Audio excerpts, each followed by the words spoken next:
File কিয় কৰিব লাগে বা ITI ফাইলৰ বেনিফিট কি, ITI ফাইল কৰিলে কি কি ধৰণৰ সুবিধা হয় তাৰ বিষয়ে ক'ম। যদি আপোনাৰ ইনকম টেক্সেবল এমাউণ্টতকৈ বেছি হয় তেন্তে ITI ফাইল কৰাটো বাধ্যতামূলক। যদি আপোনাৰ ইনকম টেক্সেবল এমাউণ্টতকৈ কম হয় তেন্তে আপুনি ITI ফাইল কৰিলে কি কি বেনিফিট পাব। প্ৰথমতে আপুনি যিকোনো বেংকৰ এটাৰ পৰা ঋণ ল'ব বিচাৰিলে বেংকে পোনপ্ৰথমে ITI ফাইল বিচাৰে।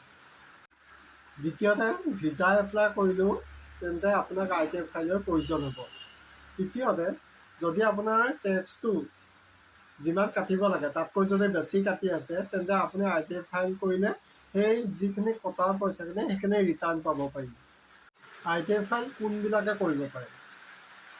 ITI ফাইল চৰকাৰী চাকৰিয়াল, ব্যক্তিগত খণ্ডৰ চাকৰিয়ালখিনিয়ে বা দোকানীসকলে, কৃষকসকলে সকলোৱে ITI ফাইল কৰিব পাৰে। ITI ফাইল এটা টেক্স নহয়, ই এটা ভৱিষ্যতে আপোনাৰ এটা ছিকিউৰিটি হয়, যাৰ জৰিয়তে আপোনাৰ ভৱিষ্যতে আৰু বহুতো সা সুবিধা ল'ব পাৰে।